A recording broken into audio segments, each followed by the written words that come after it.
تاب کے درگے تیرگی پیروی بہر توبہ درائے شباب غوی بشنو از گوش دل مثنوی مانوی در رہے صدق برتا مسمم شوی بشنو از گوش دل مثنوی مانوی در رہے صدق برتا مسمم شوی۔ بسم اللہ الرحمن الرحیم، الحمدللہ رب العالمین، والصلاة والسلام علی سیدنا و مولانا محمد سید الانبیاء والمرسلین وعلی آلہ واصحابہ اجمعین، اما بعد۔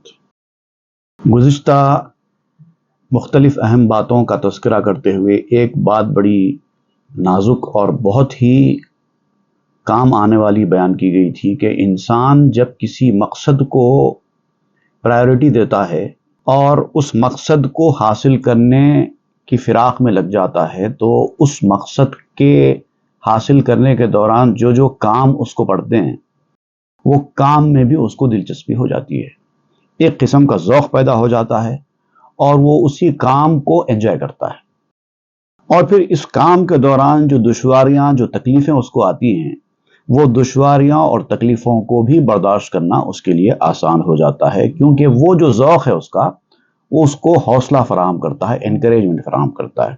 بلکہ اگر یہ ذوق بڑھ جائے تو پھر تکالیفوں کو بھی وہ انجوائے کرتا ہے، مشکلوں کو بھی انجوائے کرتا ہے۔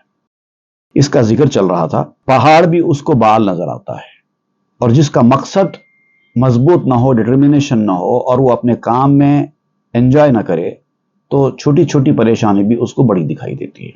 در الس آنکو چنی خواب ندید، اندری دنیا نشد بندہ و مرید۔ آپ نے کہا تھا کہ ایک الستو بربکم کا جو وعدہ ہے وہ وعدہ اگر کسی کو دنیا میں یاد ہے تو پھر وہ دنیا میں انجوائمنٹ کی زندگی اختیار نہیں کرتا، وہ تکلیفوں اور پریشانیوں کو بھی، دردوں کو بھی انجوائے کرتا ہے، اور یہ کام اس کے لیے آسان ہو جاتا ہے۔ جس کو وہ وعدہ یاد نہیں ہے، جو آخرت کو اپنا مقصد نہیں بنائے ہوئے ہے، اس کے لیے سارے درد، ساری پریشانیاں، ساری تکلیفیں ہیں۔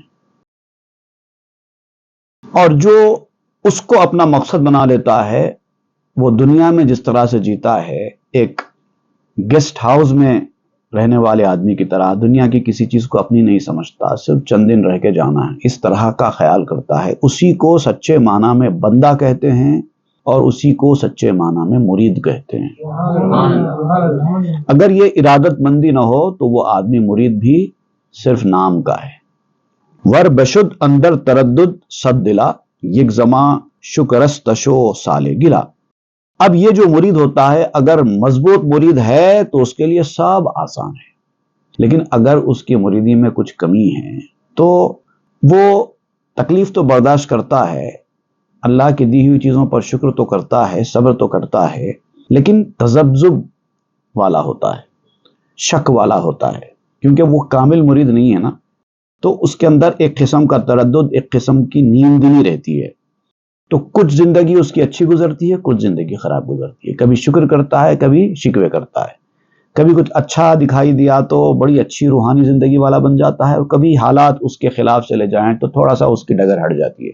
تو یہ انسان جو آگے پیچھے ہوتا رہتا نا، تو اس کا مطلب یہ ہے کہ وہ ابھی کچا مرید ہے، مرید تو ہے لیکن کچا مرید ہے۔ پائے پیشو پائے پس در راہ دی، می نہد باست تردد بے یقین۔ دین کے راستے میں ایک پاؤں آگے ایک پاؤں پیچھے، یہ کیفیت ہوتی ہے، کبھی آگے بڑھتا ہے، کبھی ترقی کرنے جاتا ہے، کبھی پیچھے آ جاتا ہے۔ یقین اور مضبوط اعتقادی والا جو مرحلہ ہے وہ شک اور تردد سے دور ہوتا ہے۔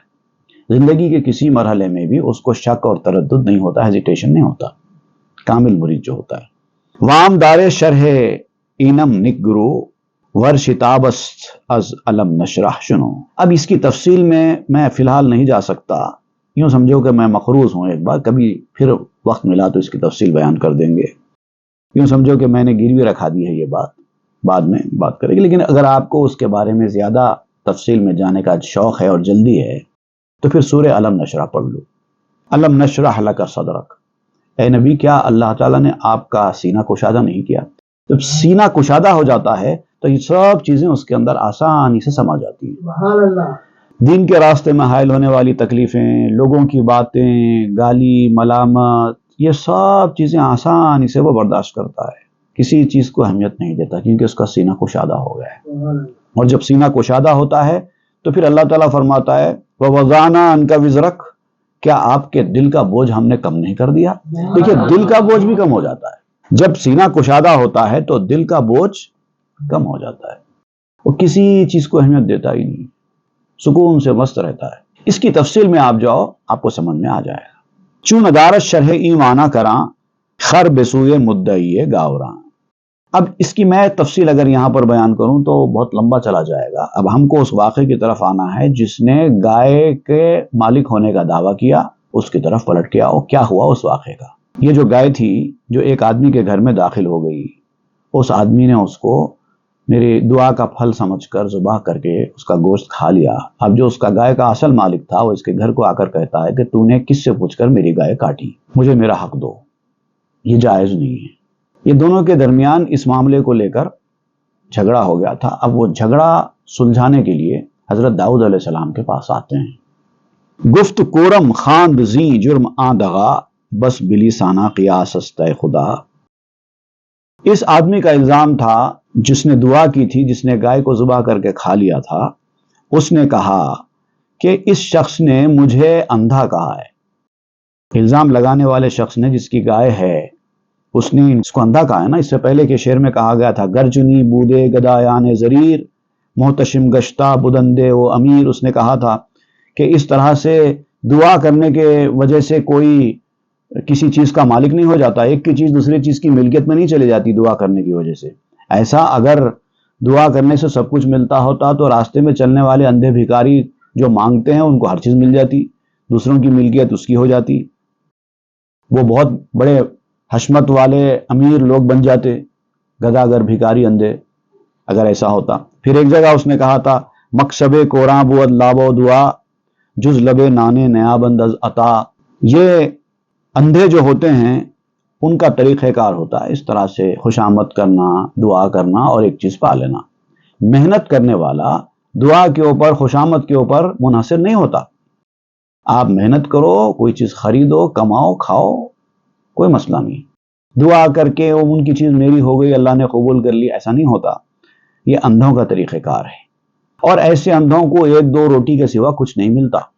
اس نے کہا تھا یہ بات، تو اس کو آپ ذہن میں رکھ کر کہتے ہیں کہ اس شخص نے مجھے اندھا کہا ہے۔ کس جرم میں میں اندھا ہوں؟ یہ شیطانی قیاس ہے، میں اندھا نہیں ہوں۔ من دعا کورانا کیمی کردام، جز بخالق گدیا کہ آوردام۔ میں نے اندھا دھند کام کیا ہی کب ہے، اندھوں کی طرح کا کام کیا ہی کب ہے؟ میں نے اللہ تعالیٰ سے بھیک مانگی، اللہ تعالیٰ نے مجھے دیا۔ اللہ کے سوا میں نے کسی سے امید وابستہ ہی نہیں کی، کسی سے چاپلوسی میں نے کی ہی نہیں۔ میں نے دعا اللہ کے سامنے کی، اللہ تعالیٰ نے گائے بھیج دی اور میں نے اس کو ذبح کر لیا۔ کوز ار خلقاں تما دارد ز جہل، منز تو کستست ہر دشوار سہل۔ جو اندھا آدمی ہوتا ہے، جو چاپلوس ہوتا ہے، وہ مخلوق سے چاپلوسی کرتا ہے، مخلوق کے سامنے ہاتھ پھیلاتا ہے، ان کے ساتھ خوشامد کرتا ہے، تو وہ چاپلوس ہوتا ہے۔ اللہ تعالیٰ سے مانگنے والا چاپلوس نہیں ہوتا، اندھا نہیں ہوتا، کیونکہ ہر مشکل تو اللہ تعالیٰ کے حضور میں سر جھکانے، اس کو منت کے ساتھ مانگنے سے، اس کی خوشامد کرنے سے ہی تو پوری ہوتی ہے۔ اب اللہ کی خوشامد نہ کریں گے تو کس کی کریں گے؟ آں یہ کہ کورم ز کوراں بشمرید، او نیاز جانو اخلاصم ندید۔ اس شخص نے مجھے اندھوں میں سے ایک اندھا شمار کیا ہے، لیکن اس نے میری نیاز مندی کو، میرے اخلاص کو، جو میں نے گڑ گڑا کر اللہ تعالیٰ کے سامنے جھک جھک کر دعائیں کی، گڑ گڑایا، اس کو نہیں دیکھا، اور مجھ پر الزام لگا رہا ہے۔ کوریے اشخست ای کوریے من، حب یومی و یسم مست حسن۔ میں اگر یہ سمجھتا ہے کہ اندھا ہوں تو یقیناً اندھا ہوں، لیکن ایسا اندھا نہیں دنیا داروں کی طرح، میں عشق کا اندھا ہوں۔ اے بھلے انسان، ویسے بھی کہا جاتا ہے نا، عشق انسان کو اندھا بہرا کر دیتا ہے۔ ویسا اندھا ہوں میں۔ کو رمز غیر خدا بینا بدو مقتضائے عشق ای باشد بگو، میں خدا کے غیر سے اندھا ہوں، غیر اللہ سے اندھا ہوں لیکن خدا سے اندھا نہیں ہوں۔ یہی تو عشق کا مقتضا ہے، یہی تو عشق کا تقاضا ہے۔ اللہ سے عشق کرنے والا اللہ سے اندھا نہیں ہوتا، مخلوق سے اندھا ہو جاتا ہے۔ تو کہ بینائی ز قرآنم مدار، دائرم برگرد لطفت اے مدار۔ اب یہ اللہ تعالیٰ سے معروضہ کر رہا ہے یہ درویش کہ اے اللہ تو تو بینا ہے، تو تو دیکھنے والا ہے، مجھے اندھوں میں مت کر، میرا شمار نابیناؤں میں مت رکھ، تیری مہربانی کے ارد گرد گھومتا ہوں، مجھے اپنی مہربانی سے مایوس مت کر۔ آن چنا کے یوسف صدیق را خواب بن مودی و گشتش متکا، جس طرح یوسف علیہ السلام کو، یوسف صدیق کو جن کا لقب صدیق ہے، جس طرح ان کو تو نے خواب دکھایا تھا اور خواب کی وجہ سے یوسف علیہ السلام کے اندر ایک خود اعتمادی پیدا ہوئی تھی، یقین پیدا ہوا تھا اور مصیبتوں کو، تکلیفوں کو سہنے کا جذبہ پیدا ہوا تھا اور یہی خواب ان کے لیے سہارا بنا، ویسے ہی تو نے مجھے بھی ایک خواب دکھایا۔ میں نے جب دعائیں کی تو نے مجھے خواب دکھایا، ہم تجھے رزق دیں گے بغیر محنت کے، اور تو نے دیا اور میں نے کھایا۔ مرمرا ہم لطف تو خواب نمود، این دعائے بے حدم بازی نبود۔ مجھے بھی تیری مہربانی نے خواب دکھایا تھا اور یہ جو خواب میں نے دیکھا دعا کی وجہ سے دیکھا، تو نے میری دعا قبول کی، کوئی کھیل تماشا تو نہیں تھا۔ مجھ پر اتنا بڑا الزام لگایا جا رہا ہے، میں نے کسی کی ملکیت پر قبضہ کیا ہے، میں نے کسی کی گائے لوٹ لی ہے، مار کے کھا لی ہے، چوری کا الزام، اندھے ہونے کا الزام مجھ پر لگائے جا رہے ہیں۔ می ندانت خلق اسرار مرا، جاج می دانند گفتار مرا۔ لوگ اصل میں میرے راز نہیں جانتے اور میری گفتگو کو بکواس سمجھتے ہیں۔ جو لوگ راز جاننے والے نہیں ہوتے نا، جو رازدار لوگوں کی باتوں کو بکواس ہی سمجھتے ہیں۔ اگر راز جاننے والے لوگ اپنے راز کے بارے میں لوگوں کے سامنے کچھ بھی بیان کریں تو وہ ہنسنے لگتے ہیں، جھوٹی باتیں کہنے لگتے ہیں۔ حق کے شانستو غیر اللہ میں سرو ستار غیب۔ اب یہ ان کے لیے مناسب ہے کیونکہ وہ راز جاننے والے نہیں ہیں، تو اب وہ چونکہ اصل میں وہ لوگ اندھے ہیں نا، راز جاننے سے اندھے ہیں، تو ان کے لیے اس طرح کا رویہ اختیار کرنا جائز ہوگا، کیونکہ غیب کا راز جانتا کون ہے سوائے راز جاننے والے کے، اور سوائے اس کے جس کو راز جاننے والے نے راز بتایا ہو۔ باقی کوئی نہیں جانتا، تو نہ جاننے والے تو ایسی بکواس کریں گے ہی کریں گے۔ خصم گفتش حق بکو اے تند خو، اس چسوئے آسماں کر دی ترو۔ اب چونکہ یہ داؤد علیہ السلام کی محفل میں آیا نا، انصاف کے لیے دونوں مل کے یہاں پر آئے ہیں، اور وہاں پر اور کچھ لوگ بھی ہیں جو اس انصاف کے کٹہرے میں داؤد علیہ السلام کا انتظار کرتے بیٹھے ہیں۔ اب داؤد علیہ السلام آئیں گے تو فیصلہ سنائیں گے۔ اب یہ آپس میں گفتگو چل رہی ہے وہاں پر، تو جو مخالفین رہتے ہیں ایسی حالات میں وہ اپنی مخالفت کو سامنے لانے کا ذریعہ ڈھونڈتے ہیں۔ اور ایک مخالف تھا، وہ فوری آگے بڑھا، اس نے کہا کہ اے بد عادت انسان، سچ بتا، یہ کیا بیکار باتیں کر رہا ہے، دعا کی میں نے گائے مل گئی، یہ کوئی قابل قبول بات نہیں ہے۔ اب جب اس نے آسمان کی طرف نظر اٹھائی، اللہ سے خطاب کرنے لگا، معروضہ کرنے لگا، تو کہنے لگا کہ ادھر جواب دے بات کا، ادھر کیا دیکھ رہا ہے آسمان کی طرف۔ شید می آری غلط می افغنی، لاف عشق و لاف قربت می زنی۔ تو اصل میں دھوکہ کرتا ہے، چال چلتا ہے، لوگوں کو غلطیوں میں الجھانے کی کوشش کر رہا ہے، اور یہ جو باتیں ہیں عشق، یہ قرب الہی، یہ اس طرح کی نیکیوں کی باتیں، یہ سب بکواس ہے۔ تیری ان باتوں کے اوپر ہم لوگ آنے والے نہیں ہیں، ماننے والے نہیں ہیں۔ باکدامی روئے چون دل مردے، روئے سوئے آسماں ہاں کر دے۔ تیرا دل اصل میں مردہ ہو گیا ہے، ناجائز چیز کھانے کی وجہ سے تیرا دل مردہ ہو گیا ہے۔ اب اس مردہ دل کے ساتھ کس منہ سے آسمان کی جانب رخ کر رہا ہے؟ اللہ کو یاد کر رہا ہے۔ کیا تو سمجھتا ہے اللہ تعالیٰ تیری مدد کرے گا؟ اللہ تعالیٰ تو نیک لوگوں کی مدد کرتا ہے، ایسے چور و چکوں کی مدد نہیں کرتا۔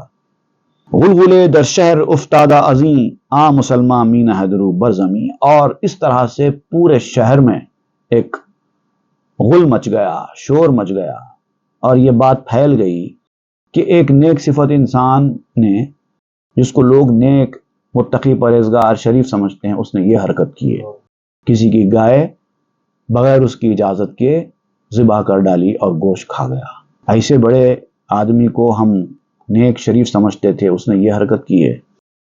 مسلمان مین ہے درو برزمی. اب جب یہ حالت ہو گئی تو اب اس آدمی کے لیے کوئی چارہ نہیں تھا، اس نے اپنا سر سجدے میں جھکا دیا اور رونے گڑ گڑانے لگ گیا. کہ خدا ای بندرا رسوا مکن، گر بدم ہم سر من پیدا مکن. کہ اے خدا اس بندے کو رسوا مت کر، پورے شہر میں میری بے عزتی ہو رہی ہے. میں نے ایسا کیا برا کام کیا ہے؟ تجھ پر بھروسہ ہی کیا تھا، تیری دعا قبول کرنے کی صفت پر یقین کیا تھا، اور اس طرح سے ہر آدمی مجھے برا کہہ رہا ہے. میں پورے شہر میں رسوا ہو رہا ہوں، اور اگر میں برا بھی ہوں تو کم از کم میرے راز کو فاش تو نہ کر پروردگار، میری لاج رکھ لے.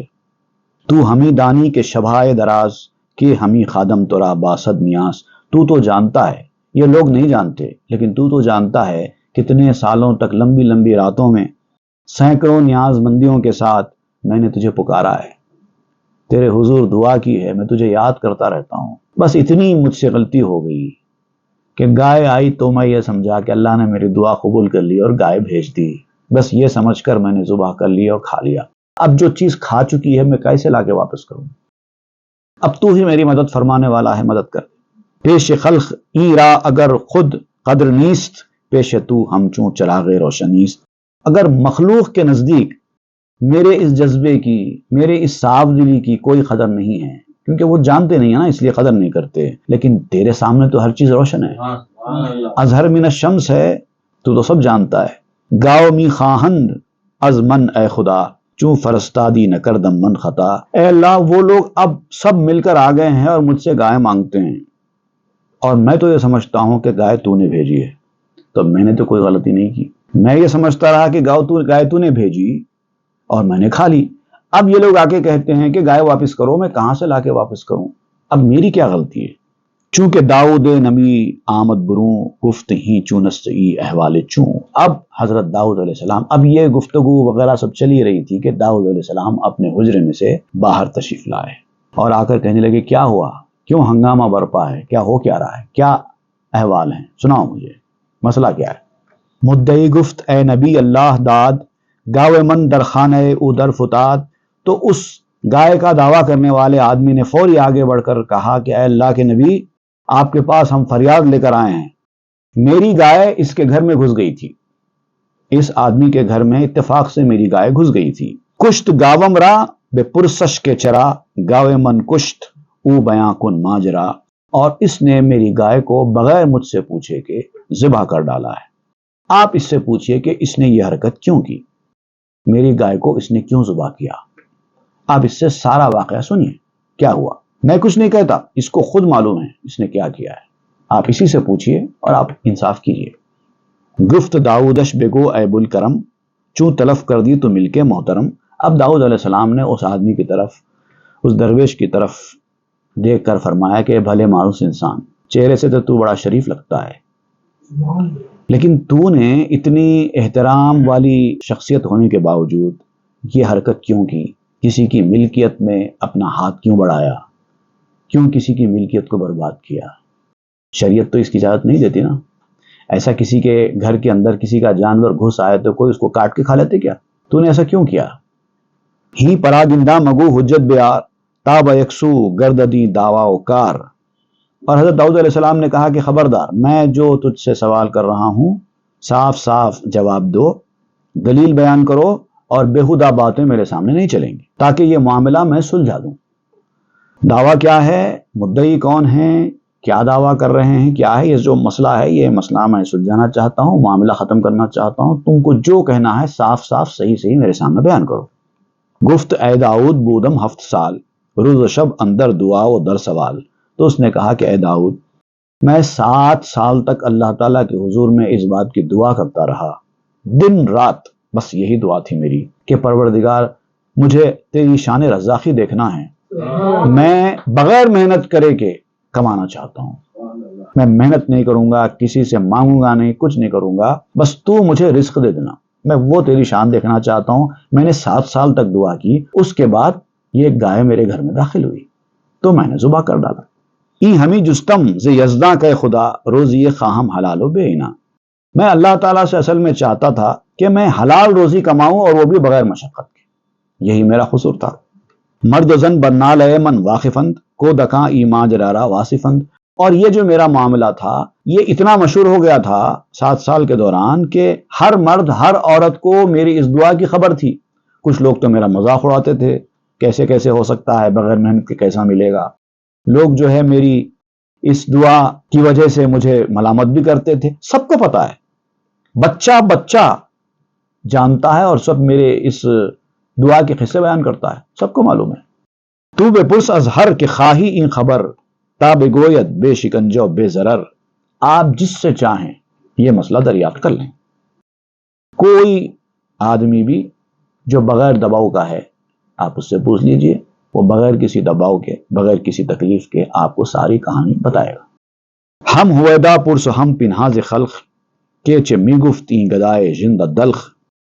چاہے آپ لوگوں سے علل اعلان دریافت کیجئے، چاہے آپ جا کر پرائیویٹلی کسی سے بات کر کے پوچھ لیجئے. یہ پھٹی گدڑی والا، پھٹے کپڑوں والا یہ فقیر کیا کہا کرتا تھا، سب بتائیں گے آپ کو. بعد ازیں جملہ دعاؤ این فغاں گاؤ اندر خانہ دیدم ناگہاں. یہ سب دعائیں میں نے کی، کافی سال تک فریاد کی اللہ تعالیٰ کے حضور. اس کے بعد اچانک ایک گائے میرے گھر کے اندر داخل ہوتے ہوئے میں نے دیکھی. یہ ہوا میرے ساتھ. چشم من تاریک شد نے بہر لوت شادی آں کے قبول آمد خنوت. اب جیسے ہی گائے میرے گھر کے اندر داخل ہوئی میرے آنکھوں کے اوپر اندھیرا چھا گیا. اب یہ جو اندھیرا چھایا کھانے کے لیے نہیں چھایا، بلکہ اس خوشی میں چھایا کہ اللہ تعالیٰ نے میری دعا بالآخر قبول کر لی. ایک عجیب و غریب قسم کی مستی میرے اوپر طاری ہوئی کہ میں اتنے سال سے دعا کر رہا تھا اور اچانک ہی ایک گائے میرے گھر کے اندر داخل ہو گئی، میرے سامنے آ کے کھڑی ہو گئی. میں کیا سمجھوں گا؟ یہی سمجھا میں نے کہ میری دعا قبول ہو گئی، اور اس خوشی میں میری آنکھوں میں اندھیرا چھا گیا تھا خوشی کے مارے. کچھ تمیراں تا دہم در شکر آں کے دعائے من شنیداں غیب داں. اور میں نے اللہ کے شکر ادا کرتے ہوئے اس گائے کو اسی لیے ذبح کر دیا کہ اس غیب جاننے والے خدا نے میری دعا سن لی ہے. گفت داؤد این سخن ہارا بشو حجت شرید دری دعویٰ بگو. اب حضرت داؤد علیہ السلام نے سب قصہ سننے کے بعد اس آدمی سے کہا یہ ساری باتیں جو تو نے بیان کی ہیں یہ ساری باتوں کو ہٹا دو. Wipe out all these things. یہ سب ہٹا دو، مجھے یہ سب سننا نہیں ہے. تم نے جو دعویٰ کیا ہے اس پہ کوئی دلیل لے کے آؤ، کیونکہ عدالت کا طریقہ کار تو یہ ہے نا، ثبوت چاہیے، دلیل چاہیے. اور شرعی اعتبار سے بھی یہی ہوتا ہے، کچھ تو دلیل ثبوت لاؤ. صرف باتوں سے کون مانے گا؟ تو رواداری کے من بے حجتے بنہ مندر شرح باطل سنتے. کیا تو اس بات کو مناسب سمجھتا ہے؟ کیا تجھے یہ اچھا لگتا ہے کہ میں بغیر دلیل کے ایک آدمی کے دعوے کو قبول کر لوں، شریعت میں ایک غلط رسم کو جاری کر دوں؟ جذباتی فیصلے نہیں ہوتے نا عدالت میں، یہ تو جذباتی بات ہے، اور جذباتی باتوں میں تیرے حق میں فیصلہ نہیں کر سکتا. داؤد علیہ السلام نے کہہ دیا ای کے بخشیدت خریدی وارثی ری راچو می ستانی ہارسی. یہ گائے تجھے دی کس نے؟ پہلے یہ بتا، تو نے خریدی یا کسی نے تجھے ہبہ کی، خیرات کی، یا تو اس گائے کا وارث ہے؟ تین میں سے کوئی ایک طریقہ چاہیے نا. کسی نے آپ کو کوئی چیز دے دی تو کس نے دی وہ بتا. دوسرا، یا تو نے خریدی تو اس کا ثبوت دے، یا تیسری بات یہ کہ تو اگر وارث ہے، تیرے باپ دادا سے ترکے میں ملی ہے تو اس کا ثبوت پیش کر. اس کے بعد معاملہ ختم ہو جائے گا. دیکھیے، ایک آدمی ہوتا ہے جس کی زمین ہوتی ہے جو بیج بوتا ہے، لیکن ایک آدمی ہوتا ہے کاشت کرنے والا. جا کر اس زمین پر اس نے جھاڑوں کی کاشتکاری کی. تو کاشتکاری کرنے والا اس فصل کا مالک تو نہیں ہو جاتا. فصل کا مالک تو وہی ہوگا جس نے بیج بویا، جس کی زمین ہے. تو آپ کا معاملہ اس وقت مالک کا نہیں ہے. آپ کے پاس گائے آئی تو گویا کہ آپ ایک کاشتکار ہوئے. آپ کا کام تو امانت داری کا تقاضا یہ تھا کہ آپ اپنے گھر سے اس گائے کو باہر بھیج دیتے. اگر مالک کو ڈھونڈ کر اس کے حوالے کرنا آپ کے لیے ممکن نہیں تھا تو کوئی بات نہیں تھی، کم از کم گائے کو گھر سے باہر کر دیتے، یا جا کر مالک کو تلاش کر کے اس سے اجازت لے لیتے کاٹنے کی. کچھ تو تھا. یہ طریقہ تو نہیں ہے، شریعت تو اس کو نہیں مانتی. کذبرا ہمچوں زراعت دا ہموں تانا کاری دخل نبوت آنے تو. اے چچا، یہ مولانا روم کا ایک خاص طریقہ ہے بیان کرنے کے لیے. کبھی اے چچا، کہیں اے بیٹے، کہیں اے بھلے مانوس، اس طرح کے الفاظ استعمال کرتے ہوئے کہتے ہیں اے چچا. محنت کوشش جو ہوتی نا وہ کھیتی کی طرح ہوتی ہے. جب تک تم خود کھیتی نہ کرو تمہاری خود کی زمین میں خود بیج نہ بو، کھیتی تمہاری ملکیت نہیں بنتی، پیداوار اسی کی ملکیت ہے جس نے بیج بویا ہے، تم نے تو صرف کاٹا ہے۔ تو مجھے رانگ آرڈیننس جاری کرنے کا راستہ مت دو، جو سچی بات ہے اس کا فیصلہ کرنے والا ہوں میں۔ آنچ کاری بدروی آنتست ورنہ ای بیداد برتو شدست، جو تو بوئے وہی تو کاٹے گا، وہی تیری ملکیت ہوگی، ورنہ اگر بوئے گا نہیں صرف کاٹے گا تو ملکیت نہیں ہو سکتی۔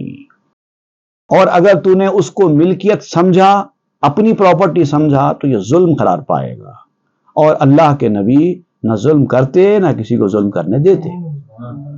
رو بدہ مالے مسلمان کشمگو، رو بجو وامو بدہ باطل مجو۔ اب آپ نے ایک طریقہ اس کو بتایا کہ اب تو کہتا ہے کہ تو مجبور ہے، تو نے گائے کھا لی، گوشت کھا لیا، اب کہاں سے لا کے دے؟ یہ ہے نا مجبوری۔ تو ٹھیک ہے، اس کا طریقہ یہ ہے کہ ٹیڑھی باتیں کرنا چھوڑ، غیر ضروری کی باتوں میں مت الجھ، میں تجھے طریقہ بتاتا ہوں۔ وہ مسلمان کا مال ہے، مسلمان کا مال مسلمان کے حوالے کرنا تیری ذمہ داری ہے، لہٰذا تجھے دینا ہوگا۔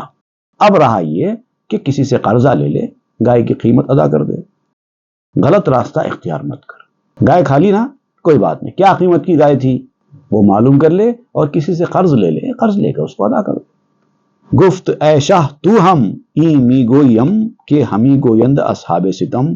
اب وہ عرض کرنے لگا کہ اے اللہ کے نبی، اے شاہ، آپ بھی وہی کہہ رہے ہیں جو لوگ کہہ رہے ہیں، یہ ظالم لوگ جو میرے ساتھ جس طرح کی بات کر رہے ہیں آپ بھی وہی کہیں گے تو میرا دادرس کون ہوگا؟ اسی طرح کی بات، آپ صرف طریقہ بتا رہے ہیں، بات تو وہی ہوئی نا، فیصلہ تو وہی ہوا۔ پس دل آہے براور دو بگفت کہ خدائے ہر کجا تاخے وہ جفت۔ اب جب اس نے دیکھ لیا کہ داؤد علیہ السلام بھی شرعی اعتبار سے جو حکم ہے وہ سنا رہے ہیں، تو اس نے فوراً اللہ تعالیٰ کے حضور سر جھکا دیا، ایک لمبی آہ منہ سے نکالی اور فوری اللہ کے حضور اس خدا کے سامنے جھک گیا جو ہر جگہ کا خدا ہے۔ سجدہ کر دو گفت اے دانائے سوز در دل داؤد اندازہ فروز۔ اب اس نے سجدہ کیا کر کے اللہ کے حضور معروضہ کرنے لگا کہ اے ہر سوزش کے جاننے والے، جو بات تو نے میرے دل میں ڈالی تھی کہ گائے ذبح کر کے کھا لے، وہی بات داؤد کے دل میں بھی ڈال دے۔ اب تو ہی کر سکتا ہے۔ اب دنیا میں تو حکم چلے گا ظاہری چیزوں کے اوپر، اب یہ چیز باطنی ہے اور وہ اللہ کے نبی ہیں نا، تو ڈال سکتا ہے ان کے دل میں بات۔ در دلش نہ اونچے تو اندر دلم، اندر افگندی براز اے مفضلم۔ اے میرے محسن، میرے پروردگار، جو راز تو نے میرے دل میں ڈالا تھا وہ داؤد علیہ السلام کے دل میں بھی ڈال دے۔ اب یہ دعا کرنے لگا رو رو کر، پھوٹتی ہوئی آہوں کے ساتھ، این بے گفتو گریا در شد ہائے ہائے، تا دل داؤد بیروں شد سے جائے، اور رونا شروع کر دیا ہائے ہائے کر کے، اور یہی کہتا جاتا تھا کہ پروردگار داؤد کے دل میں وہ بات ڈال دے۔ تو اس کے آہوں سے، اس کے منہ سے نکلنے والی درد سے داؤد علیہ السلام کا دل ہلنے لگ گیا۔ گفت ہی امروز اے خواہان گاؤ، مہلتم دہ ویں دعاوی رامکاؤ۔ اب جب یہ کیفیت داؤد علیہ السلام نے دیکھی، جب ان کا دل ہلنے لگ گیا، تو آپ نے سارے محفل سے، عدالت میں موجود جتنے سامعین تھے، سب سے کہا کہ ابھی میں فیصلہ نہیں کر رہا ہوں، یہ آج کا کیس کل تک کے لیے ٹالا جاتا ہے۔ The court is adjourned till tomorrow۔ آج مجھے ایک دن کی مہلت دے دو، میں اس معاملے میں مناسب فیصلہ کل سناؤں گا۔ تاروم منسوع خلوت در نماز پرسمی احوال از دانائے راز۔ تاکہ میں تنہائی میں نماز میں چلا جاؤں، رازوں کے جاننے والے سے پہلے میں احوال تو دریافت کر لوں، اس کے بعد پھر میں فیصلہ سنا سکتا ہوں۔ ابھی فی الحال تو سچویشن اتنا خراب ہے کہ ایک طرف داؤد علیہ السلام کا دل اس آدمی کی طرف ہے جس نے گائے کھائی، کیونکہ آپ دیکھیے ابتدا میں ہی داؤد علیہ السلام کی گفتگو کا انداز ہی تھا، اے بھلے مانس، اس طرح سے آپ گفتگو کر رہے تھے، مطلب آپ چہرے سے پڑھ چکے تھے کہ اس آدمی کا قصور نہیں ہے، حق پر یہ ہے۔ لیکن چونکہ حکم تو ظاہر پر ہوتا ہے، اور ظاہری اعتبار سے اس آدمی کا کیس بہت کمزور ہے، دعوے داروں کا کیس اسٹرانگ ہے، دل داؤد علیہ السلام کا اس آدمی کے ساتھ ہے، لیکن آپ فیصلہ دل کے حساب سے نہیں کر سکتے نا، حکم تو ظاہری ثبوتوں اور گواہوں کے حساب سے ہوتا ہے۔ تو لہٰذا اس کا طریقہ داؤد علیہ السلام نے یہ اختیار کیا کہ اس مسئلے کو کل پہ ٹال دیں گے، تاکہ وہ اللہ تعالیٰ کے دربار میں سر جھکا کر احوال معلوم کریں گے کہ اس معاملے کی اصلیت کیا ہے، حقیقت کیا ہے۔ خوہ دارم در نماز التفات مانی خرت عینی فی الصلاۃ۔ اب داؤد علیہ السلام نے کہا کہ میں نماز پڑھوں گا، کیونکہ مجھے اس کی عادت ہے، جب بھی ایسی کوئی پریشانی لاحق ہو جاتی ہے تو میں فوری نماز میں چلا جاتا ہوں، اور اس طرح سے اللہ تعالیٰ سے توجہ حاصل کرنے کا میرا ایک طریقہ، ایک عادت ہے۔ پہلے میں وہ اپنا طریقہ اختیار کر لوں گا، اور یہی معنی ہیں قرۃ عینی فی الصلاۃ کے۔ حدیث شریف میں جو آیا ہے جعلت قرۃ عینی فی الصلاۃ، حضرت انس رضی اللہ تعالیٰ عنہ روایت کرتے ہیں کہ حضور صلی اللہ علیہ وسلم نے فرمایا، نسائی شریف کی حدیث ہے، میری آنکھوں کی ٹھنڈک نماز میں رکھی گئی ہے، تو وہ میں آنکھوں کی ٹھنڈک حاصل کرنا چاہتا ہوں۔ روزنے جانم کشادست صفا می رسد بے واسطہ نام خدا۔ اصل میں کیا ہے، میرے دل کی صفائی کی وجہ سے میرے دل کے اندر ایک سوراخ کھلا ہوا ہے، ایک روشن دان ہے، ایک سوراخ ہے جو اللہ تعالیٰ تک جا کے ملتا ہے، اور اس سوراخ سے مجھے بغیر کسی مینز کے، بغیر کسی ذریعے کے، بغیر کسی واسطے کے مجھے پیغامات ملتے ہیں۔ تو میں نماز میں جا کر اللہ تعالیٰ سے کچھ پیغامات حاصل کروں گا، اس کے بعد پھر میں فیصلہ کر سکتا ہوں۔ ناماؤ بارانو نور ازو زنم می فتت درخانہ ام ازمادنم۔ اللہ تعالیٰ کے پاس سے پیغام، بارش اور نور۔ دیکھیے، گھر کے اندر جب آپ روشن دان لگاتے ہیں یا پھر کھڑکی لگاتے ہیں تو آوازیں آتی ہیں اس میں سے باہر کی، اور بارش کے اثرات اندر آتے ہیں، روشنی اندر آتی ہے، آوازیں آتی ہیں، ہوا آتی ہے اور روشنی آتی ہے۔ تین چیزیں ہوتی ہیں نا، وینٹیلیشن جس کو آپ کہتے ہیں اس میں۔ تو یہ تینوں چیزوں کے لیے میرے پاس سوراخ ہیں دل کے اندر، جو میں ادھر سے وہ کھول لیتا ہوں۔ جب نماز میں جاتا ہوں تو وہ کھڑکیاں کھل جاتی ہیں، وہاں سے یہ تینوں چیزیں میرے گھر کے اندر آنے لگتی ہیں۔ دو زخست خانہ کاں بے روزنست اصل دین اے بندہ روزن کردنست۔ اب مولانا روم یہاں پر کہتے ہیں، بڑی پیاری بات کہتے ہیں، وہ گھر جو بے سوراخ ہے، جس میں ایسا راستہ، روشن دان یا کھڑکی نہیں ہے، وہ گھر نہیں ہے، دوزخ ہے۔ جیسے گھر میں وینٹیلیشن اگر ہو تو گھر بڑا خوشگوار ہوتا ہے، لیکن اگر چار طرف سے وینٹیلیشن ہی نہ ہو تو وہ گھر میں دوزخ کی طرح ہوتا ہے۔ تو وہ دل بھی ویسی ہے، جس کا دل اتنا صاف ہے کہ ادھر سے اس کا راستہ کھلا ہوا ہے، جب چاہے وہ کھڑکی کھول سکتا ہے، روشن دان کھول سکتا ہے، تو وہ گھر ہے، نہیں تو وہ دوزخ ہے۔ اب آپ کہتے ہیں کہ اے بندے، دین کی جو اصل ہے نا، مقصد مسلمان کی زندگی کا، یہی سوراخ تو کھولنا ہے۔ جب دل کا یہ سوراخ کھل جائے تو وہ سچا مسلمان ہے، اسی کو تو صاحب دل کہتے ہیں۔ جو اللہ والے ہوتے ہیں ان کے یہ دل کا دروازہ یا کھڑکی یا روشن دان جو بھی آپ کہیں، وہ وقت وقت پر کھل جاتا ہے، وہ جب چاہے کھولتے اور بند کرتے رہتے ہیں، حسب ضرورت وہ کھولتے جاتے ہیں، احکامات لیتے جاتے ہیں۔ حضرت خواجہ محبوب اللہ رضی اللہ تعالیٰ عنہ کا شعر ہے، اس حوالے سے آپ نے یہ شعر کہا کہ لوگ اکثر استخارہ کرنے کے لیے قرآن مجید کا سہارا لیتے ہیں، قرآن کھول کر اس میں سے استخارہ کرتے ہیں۔ تو آپ کہتے ہیں کہ یہ کتاب کی ضرورت ہر آدمی کو ہوگی، مجھے نہیں ہے۔ آپ فرماتے ہیں کہ اے خلق دل سے پوچھئے ہو پوچھنا اگر، رکھیے اٹھا کے طاق میں جھگڑا کتاب کا۔ عام آدمی کے لیے جس کا دل صاف نہیں ہے، وہ دل سے پوچھ کر کرے گا تو غلط فیصلے آئیں گے، اس کو کتاب ہی ضروری ہے۔ لیکن جو صاحب دل ہیں ان کو کتاب کی ضرورت نہیں ہے، وہ دل سے کھڑکی کھولتے ہیں، پوچھ لیتے ہیں۔ تیشہ در ہر بیشہ کم زن بپا تیشہ زن در کندن روزن ہلا۔ آپ کہتے ہیں کہ اے انسان، ہر جھاڑی پر کلاڑی مت مار۔ انسان کی بری عادت ہے، ہر جھاڑی پر کلاڑی مارتا ہے۔ بیکار وقت ضائع مت کر، محنت ضائع مت کر۔ ہاں، دل کے دروازے کے اوپر سوراخ مارنے کے لیے ضرور مار، کلاڑی بھی مار، پھوڑا بھی مار، سبل بھی مار، کدال بھی مار، تیرے پاس جو ایکس ہے نا اس کو استعمال کر اور سوراخ بنا. یہی تیری زندگی کا مقصد ہے. جب ضرورت پڑے وہ کھڑکی کھول اور پیغامات لے. یا نمی دانی کے نور آفتاب، عکس خورشید برون است از حجاب. یا تو نہیں جانتا کہ سورج کا نور اس سورج کا عکس ہے جو پردے سے باہر ہے.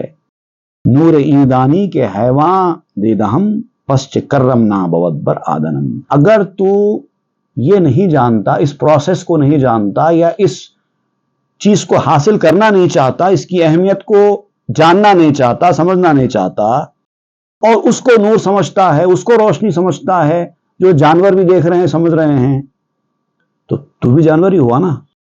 تو پھر وہ جو آدمی کے بارے میں اللہ تعالیٰ نے فرمایا وَلَقَدْ كَرَّمْنَا بَنِي آدم، ہم نے آدم کی اولاد کو فضیلت بخشی، وہ کہاں سے بنے گا تو؟ کرمنا کی فضیلت تجھے کہاں سے حاصل ہوگی اگر تو بھی جانوروں کی صفات رکھتا ہے تو؟ من چو خورشیدم درون نور غرق، من ندانم کرد خیش از نور فرق. اب داؤد علیہ السلام کہتے ہیں کہ میں سورج جیسا ہوں اور نور میں ڈوبا ہوا ہوں، کیونکہ جب چاہے روشنی حاصل کر لیتا ہوں. اتنا تعلق میرا اپنے مولا کے ساتھ مضبوط ہے کہ میں اپنے آپ میں روشنی دینے لگتا ہوں، اور میرے اور اس نور مطلق کے اندر میں فرق ہی نہیں کرتا. اتنا زیادہ قرب کی دولت مجھے حاصل ہے. ایسے وقت پر یہ کام میرے لیے مشکل نہیں ہے، مگر کچھ وقت چاہیے، مہلت چاہیے. اس کے بعد دیکھو میں کیا فیصلہ سناتا ہوں. رفتنم سوئے نماز و آنخلا، بہر تالی مست رہ مر خلق راہ. اکیلے جانا اور وہاں جا کر نماز میں شامل ہونا میرا جو کام ہے، طریقہ کار ہے، یہ اصل میں مخلوق کو صحیح راستہ دینے کی تعلیم کے لیے ہے. جو اللہ کے نیک بندے رہتے ہیں نا، ان کی ایک طریقہ کار رہتی، بعض اہم فیصلے میں وہ فلفور نہیں کرتے فیصلے. بھلے ان کو سمجھ میں بھی آ جاتا ہے لیکن وہ وقت مانگتے ہیں. کل بولتا ہوں، 3 دن کے بعد آؤ، 4 دن کے بعد آؤ، وہ معلوم کرتے ہیں، اس کے بعد بولتے ہیں. تو داؤد علیہ السلام نے بھی وہی طریقہ اختیار کیا. بولے آج ایک دن کے لیے مجھے چھوڑ دو، کل میں بولوں گا. کج نہم تا راست گردد این جہاں، حرب خدا این بود اے پہلوان. اب آپ کہتے ہیں کہ میں ٹیڑھا قدم رکھتا ہوں تاکہ مخلوق سیدھی ہو جائے. اب یہ ٹیڑھا قدم ہے نا، مخلوق آئی ہے اور آپ سے انصاف کا تقاضا کرتی ہے، پورے ثبوت گواہ سب سامنے موجود ہیں. پھر آپ ایک دن کا وقت مانگ رہے ہیں، کہہ رہے ہیں کہ میں کل بولوں گا، سوچوں گا، غور کروں گا، یہ کروں گا، وہ کروں گا. یہ کون سا طریقہ کار ہے؟ یہ ٹیڑھا راستہ نہیں، یہ ٹیڑھی چال نہیں ہے. تو آپ کہتے ہیں کہ نہیں، جب مخلوق کو سیدھا راستہ دکھانا ہوتا ہے تو کبھی کبھی رہنما کو ٹیڑھی چال چلنی پڑتی ہے. یہ بھی طریقہ کار ہے. بعض ایسے ٹیڑھے فیصلے بھی اہل دل کر دیتے ہیں کہ سامنے والے کو سمجھ میں نہیں آتا یہ کیا کر رہے ہیں، کیا بول رہے ہیں، لیکن وہ ایک طریقہ ہوتا ہے. جیسے کہ حدیث میں کہا گیا ہے کہ الحرب خدعۃ، لڑائی ایک دھوکہ ہے، جنگ جو ہے ایک دھوکہ ہوتی ہے. وار از اے ڈیسیٹ، حدیث کے الفاظ ہیں. کیونکہ جنگ کے دوران جو فیصلے ہوتے ہیں نا، وہ کبھی کبھار ٹیڑھے میڑھے فیصلے کرتے ہیں. جو پالیسی میکرز ہوتے ہیں نا، ان کو پتا ہے کب کیا فیصلہ کرنا ہے. کبھی ایسا لگتا ہے عام آدمی کو، کہہ رہے یہ کیا کر رہے ہیں، ایسا نہیں کرنا. نہیں، وہ پالیسی کا حصہ ہے. کبھی ٹیڑھا چال چلتے ہیں. کبھی کبھی آپ دیکھیے شطرنج کا کھلاڑی اپنی مہرے کو لے کے جا کے سامنے والے کے سامنے رکھ دیتا ہے، کھا لو، مار ڈالو. اب اپوننٹ پوچھتا ہے ارے اچھا خاصا مہرا تمہارا، اس کو لا کے سامنے کیوں بٹھا دیے؟ تو بولے مار ڈالو. تو مار ڈالو، اس کے بعد بتاؤں گا کیا ہے چالس. یہ طریقہ کار ہوتا ہے. تو بعض وقت بعض ٹیڑھی چال بھی چلتے ہیں، اپنے مہرے کو بھی مارنے لگا دیتے ہیں بعض وقت، اور اسی سے جیتتے ہیں. نیس دستورے وگرنہ ریختے، گرد از دریائے راز انگیختے. کچھ راز ہوتے ہیں، باطنی راز بھی ہوتے ہیں. آپ کہتے ہیں کہ وہ رازوں کے دریا کو میں کھول دینا چاہتا ہوں، لیکن کیا کروں، اجازت نہیں ہے نا. اگر اجازت ہوتی تو وہ رازوں کے دریا بھی میں بہا دیتا. ہر بات نہیں بولی جا سکتی نا ہر کسی کے سامنے. ہم چنی می گفت داؤدی نسخ، خواست گشتن اخل خلقاں محترق. اب حضرت داؤد علیہ السلام جوش میں آ گئے. اب کچھ بولنا چاہتے ہیں، اب کچھ بولنا چاہتے ہیں، روک رہے ہیں اپنی زبان کو، کہیں راز نہ کھل جائیں، کہیں راز نہ کھل جائیں، لیکن اب جب بولنے والا ایک جوش میں آ جاتا ہے، جب بولنے لگتا ہے تو بعض وقت بعض باتیں اس کے منہ سے نکل جاتی ہیں جو نہیں بولنے کی ہوتی ہیں۔ داؤد علیہ السلام نے بولنا کچھ شروع کیا اور ایسی رازوں کی آگ دہکانے کی طرف پیش قدمی کرنے لگے کہ جو مخلوق جل جائے اس میں۔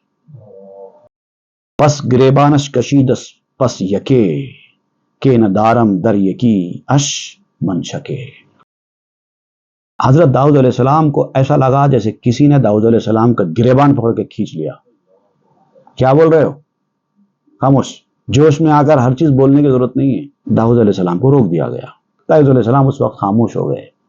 اس کے بعد آپ نے کہا کہ نہیں، اب چونکہ کل تک کی مہلت ہے لہٰذا میں اب یہاں سے چلے جاتا ہوں، جو بات ہے، جو فیصلہ ہے وہ کل انشاءاللہ ہوگا، کل ہم فیصلہ کریں گے اس بارے میں، اور انشاءاللہ یہ درس بھی ہم آگے جاری رکھیں گے نیکسٹ ایپیسوڈ میں۔ وصلی اللہ تعالیٰ علی خیر سیدنا محمد وآلہ واصحابہ اجمعین والحمد للہ رب العالمین۔ تاب کے در لگے تیرگی میں روی، بہر توبہ درائے شباب غوی، بشنو از گوش دل مثنوی معنوی، در لہے صدق برتا مسمم شوی، بشنو از گوش دل مثنوی